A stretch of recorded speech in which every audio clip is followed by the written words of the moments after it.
Elevate TV, advancing kingdom lifestyle.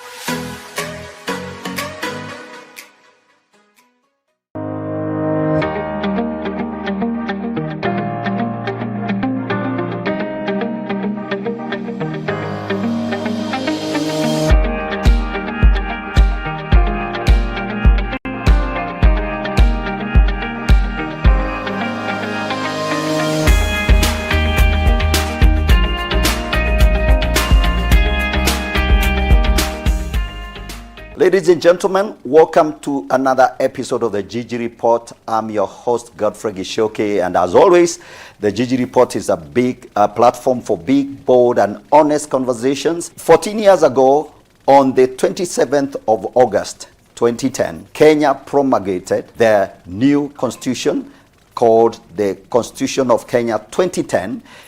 Our brothers and sisters who voted against the proposed constitution, that their voice have been heard. Let us all join hands together as we begin the process of national renewal under the new constitution.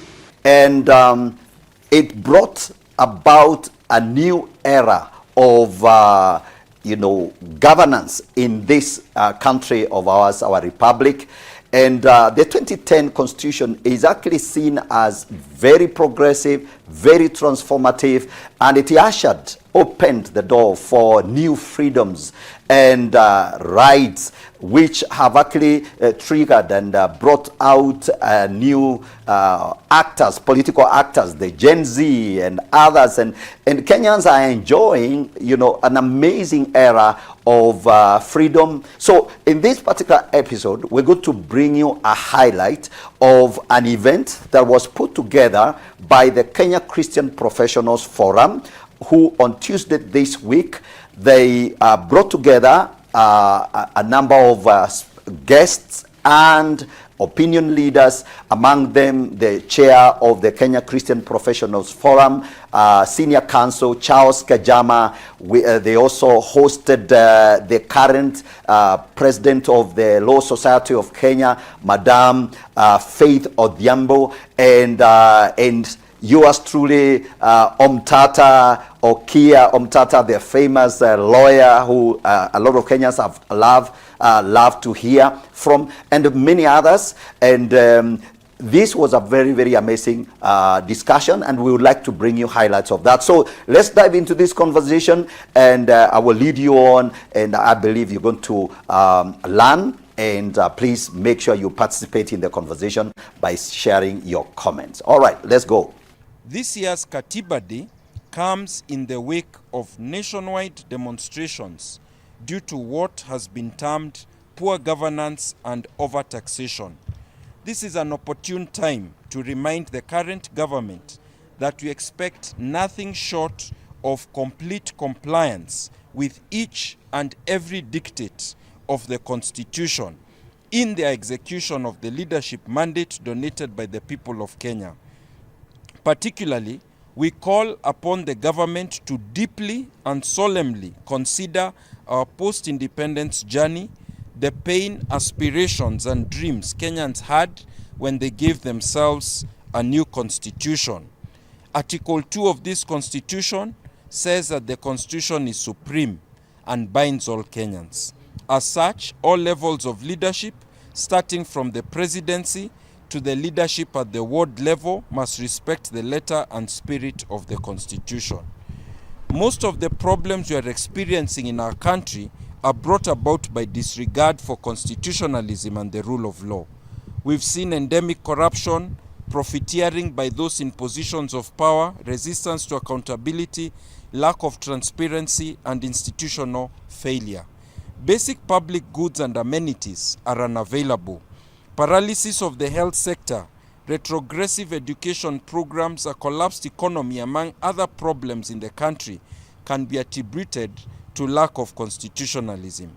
If left unchecked, the current state of affairs will drag us back to the previous dispensation, where we had a constitution without constitutionalism. The theme of this year's Katiba Day is therefore taken from chapter 6 of the Constitution, where leadership is indicated to be a public trust. So as the Law Society of Kenya, we continue to raise our voice with regards to the rule of law, that we should always respect the rule of law irrespective of the changes that we may foresee. What we have seen since June 18th this year, 2024, is a culmination of the challenges that the Constitution continues to have. And what we are surprised is that there is an activism within the people of Kenya, that people have risen from complaining just about the government, but being involved in being part of the government. And so we say that this level of public participation that we've seen in the people of Kenya should be encouraged and should not be fought, should not be met by impunity and abuse and misuse of police power and criminalization of the criminal justice system against the people of Kenya. People have come out to protect the Constitution. People have come to raise concerns with regards to impunity, corruption, and wanton wastage, basic services that people are crying for, the healthcare sector, the education sector. And so as the government, the executive should ensure that they listen to the people of Kenya, come down and have discourses that they can actually implement the aspirations of the people of Kenya. What we are seeing is a move towards a nation that wants to see a living, breathing constitution, and they want to be part and parcel of that journey. And so as we celebrate 14 years, we are saying that we are optimistic of the future of this country. We're still a nascent democracy, and having seen the changes since we had the 2010 Constitution, we believe that as a nation, as a people, we'll be able to celebrate soon. We're having a country that is free of corruption, that services are actually delivered to the people of Kenya, that we have leaders that are actually representing the needs of the people, that we have an accountable judiciary that people are able to put their faith and their trust in. And so as the three arms of government are under trial, as we celebrate 14 years since the Constitution, we remind them of their oaths of office, we remind them of their constitutional values that are there, and that what they ought to uphold, that they may live to the dreams of the people of Kenya, that we may be able to see a united Kenya, we may be able to see a Kenya that lives to the aspirations of the national values that have been set in place. And so what we've seen in this season has been the season of the Gen Z protests. And of course, when we ask ourselves, how was it possible for the young people of our country to go to the streets in such large numbers and to be able to directly engage in democratic process, to express their disenchantment, their very strong disagreement with the proposals in the Finance Bill 2024, the answer is that the seeds were planted in that Katiba 14 years ago. When we look at the preamble to the Constitution, when we look at Article 10, when we look at Article 20, Article 10 is the one on the national values and principles of governance. The preamble is the one that establishes the basic interpretive framework of the Constitution. And it starts with that phrase, we the people of Kenya. And so there is a very major departure. It's a radical departure from the approach of our independence constitution. Because you know, in 1963, our founding fathers went to Lancaster. They came from Kano. They came from Kadu. You had representatives of the settlers. And they went to Lancaster to discuss a new constitution for Kenya. And when they were discussing that in London, at Lancaster House, the British had the veto power. If they felt there were provisions that they didn't like, they would say, no, this one we cannot allow. And they had to do a compromise. And you'll notice that the independence constitution was by the people in leadership, for the people in leadership. The focus was the three arms of government: the legislature, the executive, and the judiciary. The human rights chapter in our independence constitution was chapter 2. But very quickly, in a few years' time, they reorganized the constitution in 1969 and they moved it to chapter 5. It was coming after the legislature, executive, and judiciary. And it was a constitution built by the leadership for them to decide how to organize their affairs. And of course, they dismantled it over time. And so the pressure for a new constitution came up.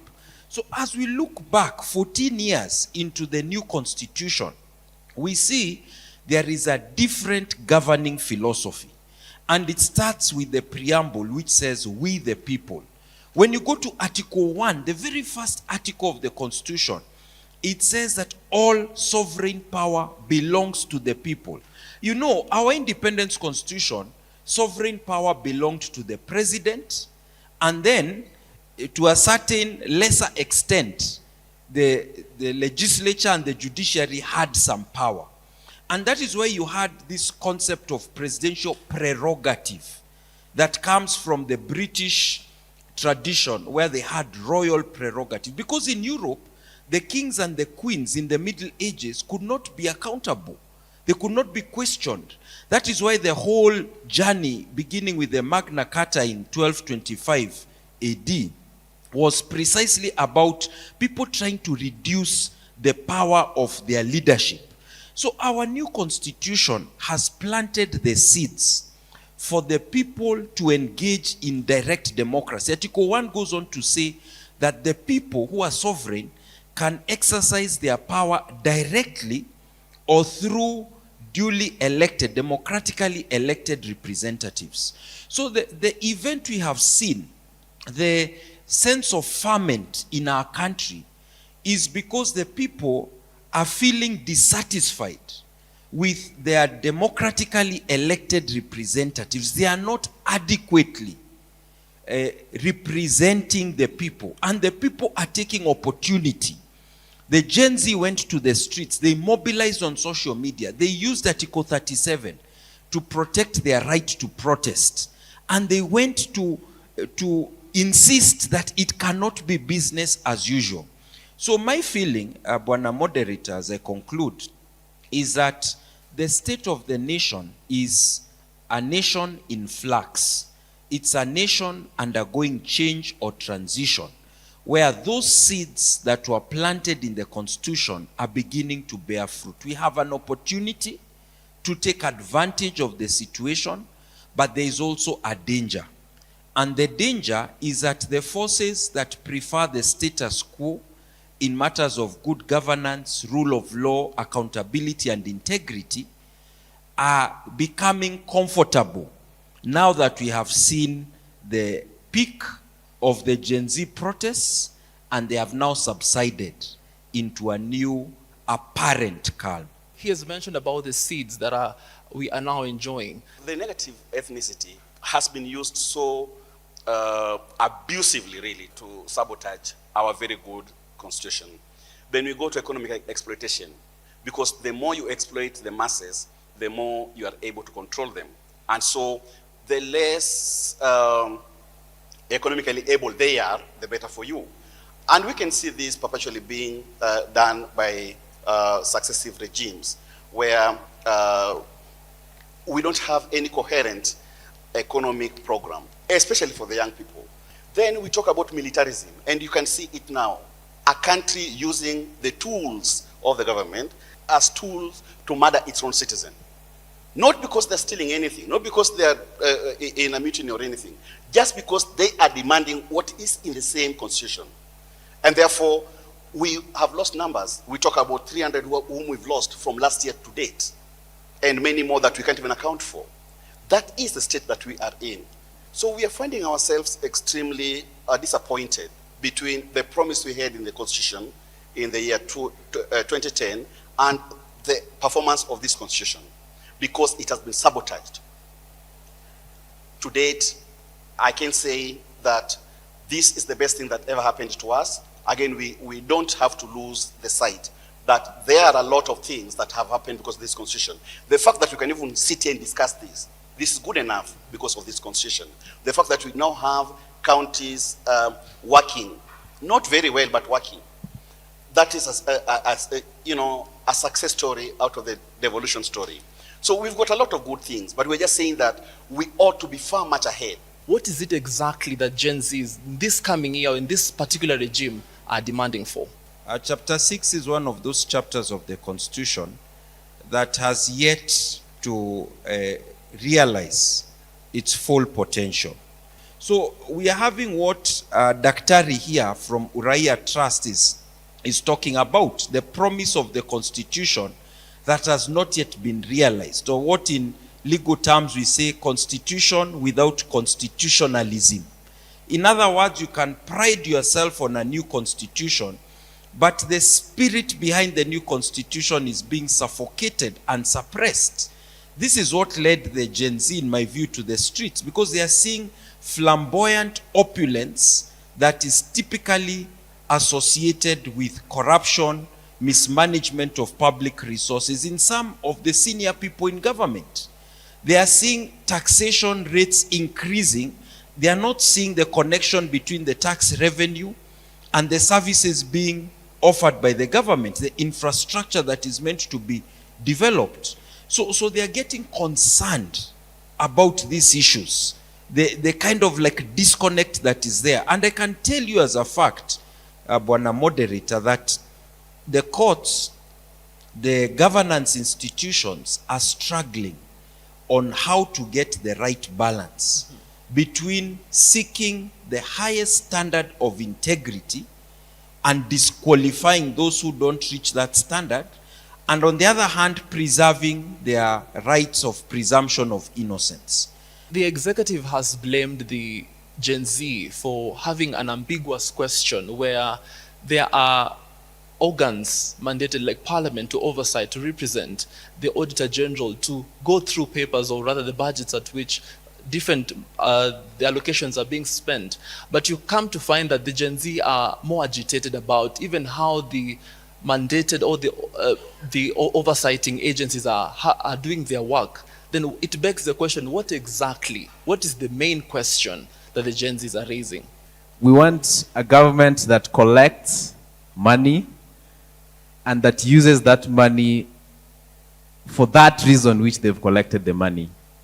We want a government that pays transparently the employees of the government and tells us what the extra amount is meant for. We want a government that actually listens to the people, because we are not electing people to go and hold positions, to run around, to fly abroad without actually improving the lives and livelihoods of the people. We want a government that will listen to what the people need, what the people want. The sovereignty of the people, the exercise, has really been questioned time over and again. To what extent should it be practiced? Basing your argument on the historic march to Parliament. The Constitution has four kinds of values and principles of governance, four categories. Under Article 10, Paragraph 2, the first category is our relationship to the state. And these values are 6 in number.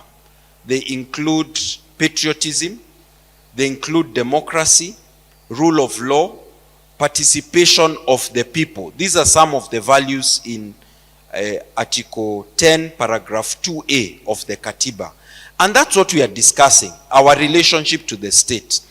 And then you have 8 values that relate to our relationship to one another and how we deal with each other. These are things like human rights, things like non-discrimination, equality, inclusion or inclusiveness. So these values are there. In Article 10.2a, you find participation of the people, which is the anchor together with patriotism. In Article 10.2b, you find social justice as the anchor value. We are being told to pursue social justice. When we find we are being taxed and we are not getting benefits, as we have heard from Daktari here, unlike in the old days, when we've seen the prices of commodities rising rapidly, even beyond what should be the normal inflation rate, because tax revenues are being diverted through corruption, through white elephant projects, through unfinished projects. That is part of social justice. Then the third category of national values in Article 10(2)(c) are the values that relate to myself as an individual.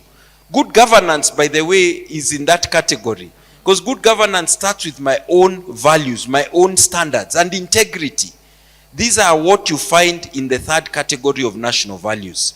And the fourth category deals with our relationship with the environment, sustainable development. These resources, the world, the land we've been given, the assets we've been given, the mineral resources of the people of Kenya, are we good stewards of these resources? So to answer your question, I feel that the people expect, and they are right to demand in their public participation, that the government, the state organs, the state officers, the public offices, and even amongst themselves comply with all these aspects of national values and principles of governance. And because the season we are in today is a season where the accumulated effects of bad governance and corruption are being felt very keenly by all of us, we need to take that opportunity.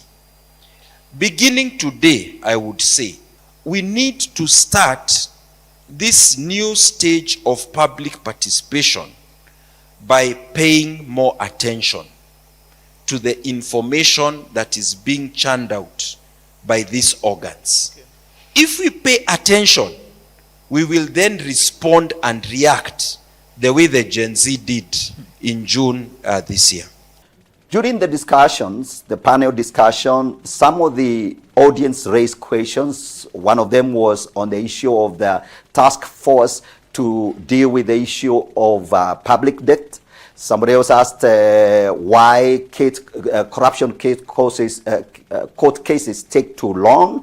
And someone else also asked if people can actually vote using their ID cards. So listening to that particular discussions. Philip made a comment about the paradox between democracy and representation. What I would say is that the Katiba that we are commemorating 14 years of promulgation is a compromise. And because it is a compromise, it has provisions that seem to be inconsistent with each other. And that is why there is an exercise of interpretation where people disagree, they go to court, and the court gives an interpretation of what is the proper balance between direct democracy that is mentioned in Article 1, as well as representative democracy. Both are needed. When we go to cast our vote, that is direct democracy. When we take part in a referendum, that is direct democracy. When we protest in the streets, when we give petitions to public agencies, when we engage in public participation, that is direct democracy. And that is why our Madam President has explained that it is very important that the courts are clear on what is the substance of public participation, so that it's not just window dressing or cosmetic exercise. It is real and it has an effect. And so even in our democracy, we must have organs of government, we must have arms of government, we must have state offices and public offices. But one of the state organs, one of the constitutional organs, we could say, recognized in the Constitution, as we were reflecting in the LSK conference, is we the people. We are recognized as a constitutional organ. And so we need to play our active role in helping the other agencies to determine the proper balance between democracy and representation. And so I like the idea of blockchain democracy or blockchain governance, because blockchain has its fruits and benefits. And if we apply that strategy or that approach to governance and democracy, maybe it might help us to unlock some of our persistent problems. So wayo ameuliza swali kuhusu kesi ambazo zinakaa miaka mingi kwa mahakama, zinakaa miaka 5, miaka 10, miaka kadhaa, na tume ya kupigana na ufisadi pia imeona kwamba hizi kesi zinakaa muda mrefu sana. Tutachukua hatua gani ndio kesi ziende na haraka? Na tunataka mahakama, our judiciary, tume ya mahakama, the Judicial Service Commission, wananchi wote wakuje pamoja, watupatie mawaidha ni njia gani tutatafuta ndio kesi zichukue muda mfupi, si muda mrefu. What we have seen in countries like the United States of America and the United Kingdom is that where they have what they call jury trials, the moment a case starts, it continues day by day until it finishes. Na hivyo ndio tumeona kwa seneti. Wakati hii kesi ya gavana wa Meru ilianza, iliendelea siku kwa siku bila kuahirishwa hadi kesi kakwisha. And that is one of the things that we need to recommend for our judiciary, especially with cases like anti-corruption cases. We now have departments of the court, divisions on anti-corruption in the magistrates court, in the high court, but cases keep being postponed indefinitely. And so we need to really work with the judiciary so that they can put effort to ensure that we put structures, processes, and procedures that when a case starts, it proceeds day by day, especially the priority cases of corruption, until it finishes. With regards to delay in hearing and determination of cases, I think that's also an area that the Judicial Service Commission should also be answering to the people of Kenya, because they're able to evaluate who every judicial officer has, how much backlog, and why they are not doing their work, because that is part and parcel of their responsibility, and they also have they sign performance contracts as well. But I would want to say that even with regards to some of these Mandamano cases, we as the Law Society of Kenya had written to the Honorable Chief Justice asking that those matters be heard and determined on a priority basis, so that these matters can be heard and determined. Those who are found culpable are held accountable. Otherwise, people should not be frustrated in the criminal justice system while exercising their human rights. Now, with regards to the debt task force, Mr. Godfrey Gichuki, I believe. Now, the challenge that we had with the task force that was set was the mandate and the period that was set, and per law, what could we do as that task force? And the courts have also, it's a matter live in courts, and the court already also made it, held it in abeyance, the same task force. The options that are available is through the Office of the Attorney General. She still has the powers to appoint a similar committee to support the work that the Auditor General has, or it can be CSO led as well. Because if the people of Kenya come up and they want to do it, and we have various professionals, it can as well be led externally, helping the work of the Office of the Attorney General, the Auditor General. And so the challenge was taking up that task, because if you look at even that time period, how will you have public participation? How will you gather all that information? If the Auditor General herself is saying that they are, from time immemorial, there are balances that have never been laid bare to her, and that is, she's sitting in a constitutional office. And so those are the challenges in taking up that task. But that is a conversation that should not be lost, and we should still be asking the hard questions.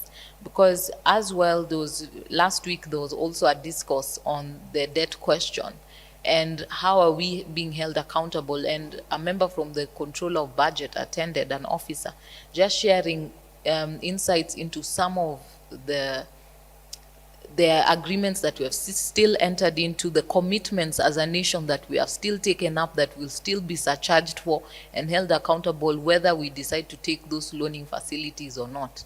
And so that discourse, it needs to be an continuous discourse into our debt question. It shouldn't be a matter of we do a report and it's shelved.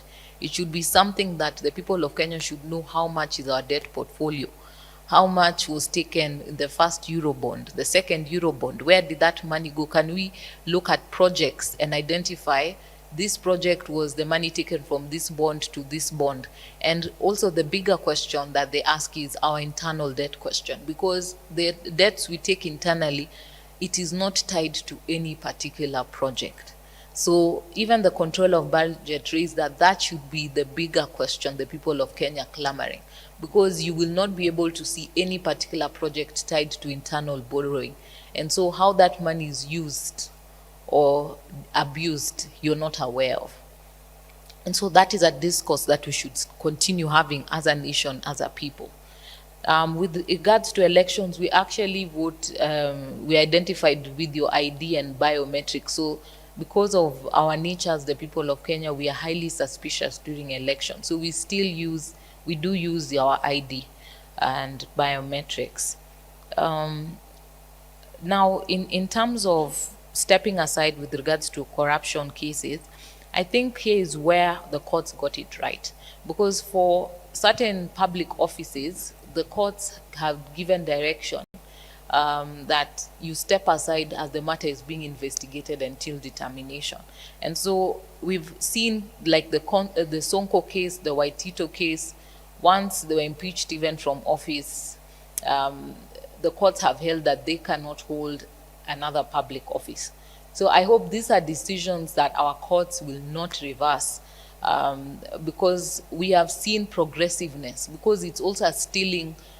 It also gives that essence of fear that if you're kicked out on impropriety or violating the national values, you will not be able to hold an elective or an appointive public office again. And so this is an area that we hope the courts will not reverse their decisions and allow us to go back to the muddy puddles again. So I would say this is one area that so far I can say the courts have pushed in the right direction. All right, so let's take a short break. When we come back, we continue with this discussion. I believe you are enjoying the discussion and learning and participating in this particular conversation.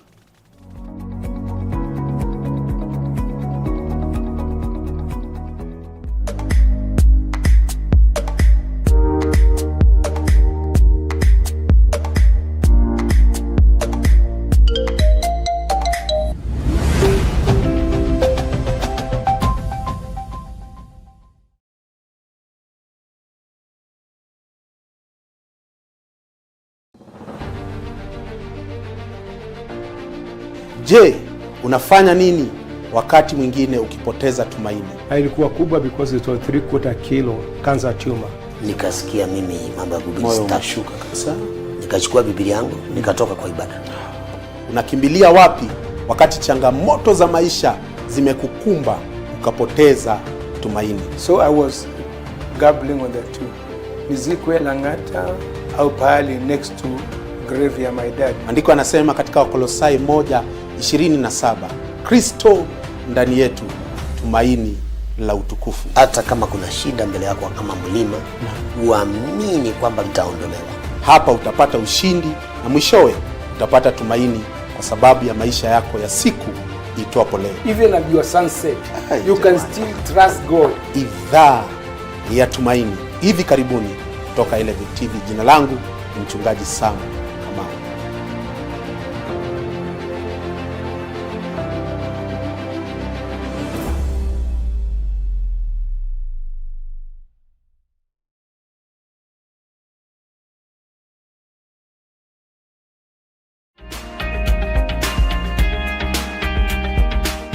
Welcome back. I'm sure you've already learned so much from the discussions before the break. And now, in this second part of this discussion, there was a panel, and some of the issues that were raised were to do with Chapter 6 of the Constitution. And one of the key issues was the idea that the Office of the Director of Public Prosecution has been a bit tentative in prosecuting high-profile offenders, and that's the issue in Chapter 6. The other issue that was raised was whether we really can have free and fair elections, and the panelists had quite strong opinion and take on that. And then the other issue that was raised was whether the church is, what the role of the church in implementing Chapter 6 of the Constitution of Kenya. Very, very key issues. I'm sure you want to hear what came out of this particular forum. And so let's join in this conversation. Let's keep going. The major test of implementing Chapter 6 of the Constitution was during the 2013 general elections, and we see President Uhuru and the then Deputy William Ruto were faced with charges in the ICC, but they were allowed to still vie and consequently won. What does it mean for our court rulings in Kenya and consequently 14 years later? Your thoughts? The 2013 ruling on the eligibility of the two Jubilee candidates to vie for the presidential election placed us on a wrong footing in regard to implementation of Chapter 6. Because when you look at Chapter 6, particularly when you look at Article 73(2)(a) on what one requires to be cleared to sit in public office, it says that selection to leadership will be on the basis of suitability, competence, and personal integrity. So the framers of the Constitution required that the ethical and moral requirements would be strongly considered when determining someone's suitability, whether it is for elective or appointive offices. But unfortunately in 2013, that ruling by the court ensure that that aspect was disregarded. Of course, there are others who have said that when you go deeper into the Constitution, if you look at Article 1993 and 1933 and 99(3), it says that, well, you can't be disqualified if you're still actively pursuing your right to appeal or right for any decisions to be reviewed. So there's always then that question, based on the principle of natural justice and, of course, on the presumption of innocence, what then happens to you if you still have an active matter in court? But we still go back to say that the framers of the Constitution, if you follow those discussions when Chapter 6 was being written, we wanted a fresh start in this country. We wanted to ensure that for the first time, ethical and moral considerations would be made in regard to your suitability for public office. But I think we have looked at it and set a criminal standard, meaning that we want to hear the final word from court. That, I think, is one of the contentions that people have raised in regard to the interpretation of Chapter 6. So, yes, 2013, we lost a moment, but there are many other rulings that have since come. I think it was Faith who made reference to Justice Ngenye and even Justice Mumbi Gugi rulings in regard to the requirement that some governors who were being tried in court for corruption cases were at that time required to step aside, stay away from their office until their matters are concluded. So based on some of those judicial and quasi-judicial pronouncements, I think we still can say that we somehow kind of have recovered from that setback in 2013 because we've then had very progressive rulings that have been made by the court and other quasi-judicial entities. Some of those rulings, even by the courts, is also giving in to what people want. The good Bible tells us that sometimes God gives us the leaders. In fact, he uses priests, gives you priests who will tell you what your itching ears want to hear. As a country, sometimes we are given leaders who we want, because leaders don't come from the moon, they come from amongst us. So the courts, sometimes we are just responding to what the people wanted. If you look at the political scenario that particular time, those of you who were active in politics, you would recall, there was such a push that if the court decided to do otherwise, you would have had chaos. And I'm saying this because even the current challenges we are having as a nation, everyone knows what is the right thing to do, but because this is my people, this is my tribesman, even if he steals, even if he does this, is our thief, and you start with him to whatever extent. I think that is the greatest dilemma we have. It's not the law, it's the people. We, the people. A foundational mistake was made in this country. After we passed the Constitution, the committee of experts never sat down our judges to let them understand what this Constitution was all about. So there is a lot of engagement with the text of the Constitution and not with the spirit of the Constitution. And I think that the question that you have asked, if you were to look at Article 73, the part 1, they definitely did not deserve to run. But you see now when the courts become very mechanical and everybody is relying on the courts, and the judges have not been given civic education and political education to understand this Constitution, you'll find most of the problems we are having is the ignorance of the judges. When they pronounce themselves on this Constitution, sometimes you see the whole judgment oozing with ignorance. That you would have loved that the committee of experts should have taken the judiciary through a crash program so that they could comprehensively understand the spirit of this document. Because this is a document that had not been taught in any university. None of the judges had been taught on this Constitution. So none of the lawyers had been taught on this Constitution. The committee of experts had listened to more than lawyers. So they had the institutional memory of what were the people of Kenya after. But then you find that we just let it out and put new wine in old wineskins, contrary to what Christ advised. So that to me is a foundational mistake. The ODPP has been accused of being in liaison with the government or in cahoot and therefore not taking cases with high profiles. What can be done in our country, just focusing on the Constitution again, leadership and integrity, to ensure that the ODPP perform their mandate without fear or favor? We changed the Constitution. We wanted a new social contract, but then we're dealing with people whose mindsets, whose behavior has not changed. People basically who don't give a damn about this country. Those are the people that you have right now at the Office of the Director of Public Prosecution. So as I said, we have resorted to now taking individual prosecutors to court. This nation, we have a fundamental problem, the problem of morality. And that spins from right every corner of the society. And that is the challenge we have, whether it's on the citizens, whether it's on the leadership. During your free time, you can Google something called the dead horse theory. The dead horse theory says that the conventional wisdom is that if you realize you are riding on a horse, then you realize this horse is dead, the best thing to do is just dismount, just get off, take another horse and proceed. It has died, just bury it.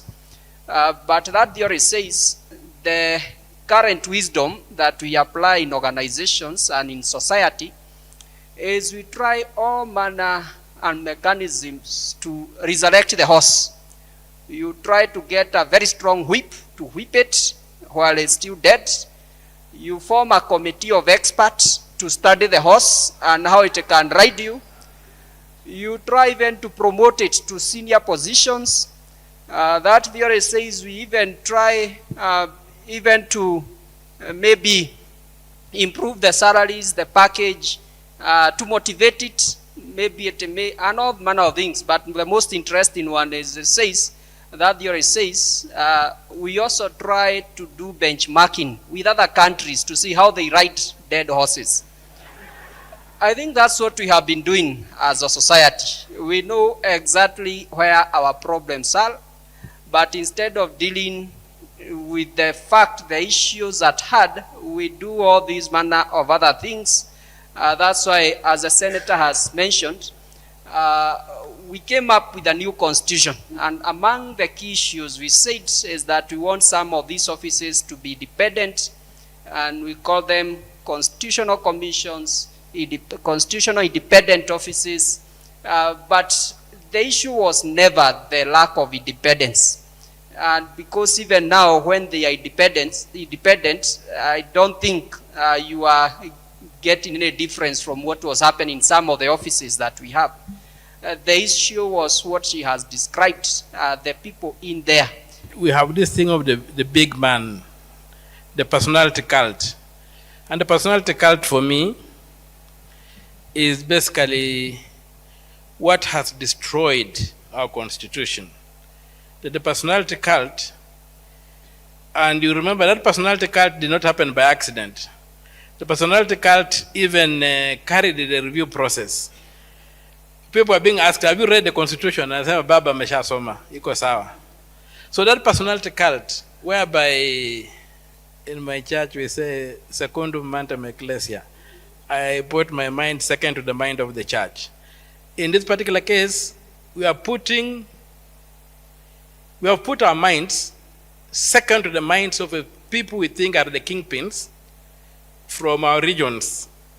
And so, what the Constitution says, even our own interests are subsumed to the interests of these big men, that we need to come back and especially the young people, and I liked this plea that came out, although some people have condemned it: tribeless, leaderless, partyless, formless, lessless. All that lessless is very important because it is anchored in Article 3, Clause 1, which addresses you as an individual to stand up and defend and promote and protect the Constitution. So for me, I was very happy when the Gen Z came with that. And for me, that's where the solution lies. If we can slay the dragon of regionalism, tribalism, and then the big man syndrome, this Constitution will begin having effect. Will we ever have free and fair elections in Kenya? And what can be done so that we stop voting in the same kind of leaders, the same kind of character that still brings out poor systems? The solution is not staying at home. The solution is right now, today, ensure that you are a registered voter. There are other processes of ensuring that the election is transparent. We'll also engage on all those processes. But in the meantime, the solution cannot be as a young person sitting back. The solution is going back, taking a position. And I like these 4 lepers because what the Bible says is that as they were walking, God amplified their steps, and the enemies thought is a big army coming, and they ran away, all of them, and they left the entire camp for these 4 lepers to come. They ate, and after eating, they took back they went and took back the report, and Israel was able to be fed from that. So it is possible that we can have these conversations, and out of this, although you are young, although you think your vote is already rigged and all that, but God can amplify your steps, the small steps that you are taking, like that hummingbird, like these 4 lepers, that can be the cause of change of this nation. Thank you. Sheila? There's a level of participation that I think is missing, access to information as well. You also need to look at the procurement even of strategic materials. There's always a lot of questions there. How are these ballot papers being procured? Who owns the companies that are manufacturing these ballot papers? Most of them, in fact, have to be manufactured out there because we don't trust if they were going to be produced here. But then there are still questions. Who owns those companies? The technology companies which are coming from out there, and even those companies that are providing some of those strategic materials like ballot papers. So there's a lot of mistrust, but I think for me, the only way to cure this is by ensuring that there's a high level of public and stakeholder participation and also access to information on these processes. Elections cannot be free and fair if you don't regulate campaign financing. And I think when I look at the Constitution, ours is not free and fair. Our standard is tamper-proof. It's a tamper-proof. The Constitution of Kenya anticipates a tamper-proof election that is accurate, simple, verifiable. It's not something to be based on an undefined values. The values of the election are defined. The only problem is the unwillingness in the political elite, among the political elite, to implement the chapter 7 on the elections. So we have been unable to implement that chapter, and the matters have even been made worse by the Supreme Court, which also does not understand that chapter the way it interprets it. stuck with the old culture, because you look at, get an example of the presidential election. When you look at what I've said about a presidential election, in Article 138, Clause 2, is very, very clear that whenever more than one candidate is cleared for the presidential election, an election shall take place in each constituency. There is no national election for the president. The election of the president is in each constituency. What should then be done is just the result from those constituencies is what should be transmitted. If you go to Article 86, Clause B, I think we have, it creates, in every constituency, it creates presiding officers in polling stations. Then you come to Part B of the section of the article, it creates a returning officer. That returning officer is the one supposed to give a certificate from his constituency on who has won the election in Mathare, in the presidential election. This idea of Chebukati sitting in Bomas is nowhere in the Constitution. It was a creation of Parliament in the Elections Act. And if we get rid of Bomas and rely on the results as announced by the returning officer of the constituency, you who have participated in an election, you know the kind of vigilance there is at the constituency level. People come out, people watch for elections. You will be able to come up with a presidential election that is determined, that can even be called by the media before the IEBC declares a winner. Because they just pick the results, the 290 results, do the mathematics and say this one, either there's a runoff or somebody has ameanguka nayo. So that kind of thing is what we need. You see elections all over the world. Even in Rwanda the other day, the media called the election for Kagame before the commission, the electoral body, announced it. Thank you. Probably before we come to Sheila and Jeremiah, still on you, Omkia, EACC is supposedly supposed to follow up on cases on high profile that are flagged for corruption. But it seems like it's still very silent, like a toothless dog, they say. What is going on with the ACC? One, what should be done that they should perform their mandate that they're supposed to do? Now, EACC is established under Article 79 of the Constitution to enforce Chapter 6. Chapter 6 is a code of conduct. It's not a criminal law. It's not a penal code. So whatever the ICC is doing with the penal code, I don't know. To me, the ICC is a tool for mischaracterizing theft by the elite.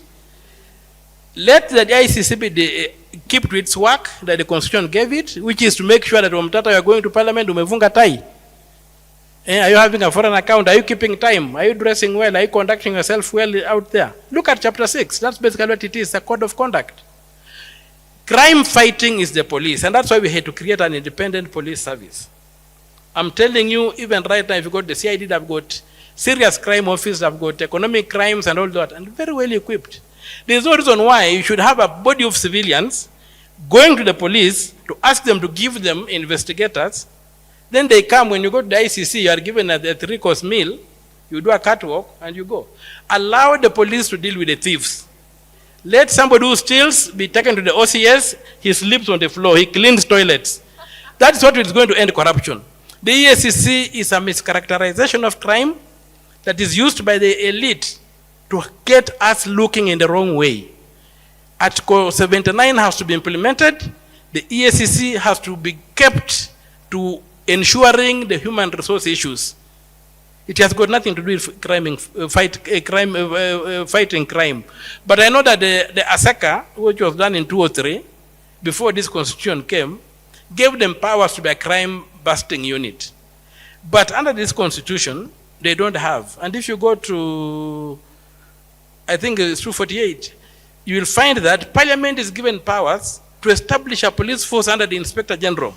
A special police force. So if we want a special police force to deal with the question of theft of public assets, then Parliament can establish a special police force under the IG to deal with these people. The way they were trying to angusha vijana hapa, who are innocent, that's how we want them to see them angusharing criminals. That's how it should be. But for long as we have the EACC, corruption is home and dry. It's going nowhere. What we need to check is the risk of political interference. Now, in regard to what Senator said in the role of the EACC, when you look at Chapter 6, those issues around ethics, I agree. Because for me, our focus should be on prevention. And how do you prevent? It's a promotion of ethics. That's what EACC is majorly supposed to do. In fact, I always tell them, 90% of your work, because now you have this work around enforcement in regard to investigation. I think they've talked about wanting to, or requiring the mandate to prosecute. But my advice always has been, the focus should be on prevention. And this is where now Chapter 6 comes. You know, the only challenge they say is that they are not mandated even as per the Constitution. We don't know who the custodian of Chapter 6 is. Chapter 6 says that there's supposed to be an institution that is, you know, given that mandate to implement Chapter 6. I think there's a mention of EACC, but it's been, I think, contested. When you look at some of the judgments that have come out from the pronouncements from the court, IBC has said that EACC does not have the final word in regard to the suitability of individuals in regard to Chapter 6. I think recently we also saw Parliament disregard the advisory that EACC had given in regard to the suitability of Oparanya. You know, so we need to get to a point where, whether it is EACC or whichever institution, but if they are the ones mandated with these issues around ethics, if they make a pronouncement that you are not suitable because you have flouted or breached Article this, that under Chapter 6, that word is final and it is binding for any state office that is currently undertaking any appointments or processing anyone for nomination or whatever for political office. I think those are some of the guarantees we need to make, but I agree, our focus should be on prevention, and that's what EACC should be, you know, largely focusing on. Whichever mechanism, the process is not the institutions we have. The problem is not the processes, problem is not the laws. The problem is the people, starting with ourselves, and then the people who are in leadership position. And that's why sometimes we are also not able, even as Christians, again, reminding myself that we are talking about Christian Professional Forum. As Christians, we are unable to call out some of those bad behaviors because we are also not clean. Because we have rogues in our eyes, and therefore we cannot see specks in our brother's eyes. So if you also clean up our hearts, then we are able also to talk about these things. Thank you. Thank you, Jeremiah. Maybe in 1 minute, still on Christians, the church has been accused of being partisan and playing with the government, you know. Is this claim true? And what is the role of the church in implementing Chapter 6? As long as in the church institutions we glorify money, and therefore you are judged not because of what you offer, the services you offer. If you are rich, you are likely to be elevated to be a church elder very fast. Some of you, because you are university students, I can see a few university students here. Once you finish your degree and you have a good job, you are an architect, then you go back to your church. Even before you get married, although you are 24 years, you become a church elder because you have money. As long as we glorify money, then we are blinded to knowing what is correct. And therefore, what we have done as churches, we have these politicians who come every Saturday. I was actually in a forum that we are collaborating between the Institute and Daystar University. We are talking to a group of church leaders. And one of them told us a very interesting story, that one of the politicians came and did a fundraising in their church, gave them a few shillings, a number of millions, and then after the fundraising told them, you know what, I gave you 5, but I want 4.5 you give back to me. What you have been left with.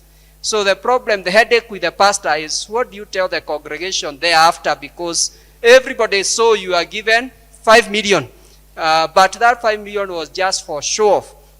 So as long as the church is accepting to be bought and with money, then we have removed our center of worship to be Christ, but money, we are glorifying money. That is why it's very difficult for the church today to hold the political class accountable, because we have been bought and we are right in their pocket. So we need to redeem ourselves. We need to redeem that trust by doing what is right. You have the church and the church leadership. The church leadership is what is the problem we have. It's not the church. And now I want to go down to the Old Testament. In the Old Testament, you had 3 key institutions. The earliest was the prince. It was the priest. Right from Aaron, you had the priests come in. Then you had the princes come in, with the Saul becoming a king. Then the prince comes in. Then, of course, David and Solomon and so forth. Then the third institution was the prophet, who came from the ordinary people to speak truth to power. So the 3 pillars. The priest was largely about worshiping God, offering sacrifices and praising. And you see now, the church we have today, in terms of the church leadership, is a priestly church. It's a church of building cathedrals, a church of praise and worship, a church of that. And then so, what is missing? The pillar missing is the prophetic voice. And the prophetic voice must come from among us. We, the ordinary Christians, must be the prophetic voice demanding that justice be there. Otherwise, we leave it to the church leadership, we are lost. We are the church, founded on the rock of Peter, and the gates of hell shall not prevail against us. Let us be those prophets who are the true witnesses of Christ. Be my witnesses. That's the call. It doesn't go to the church leadership, it goes to all of us individually. Formless, partyless, tribeless. Be my witnesses.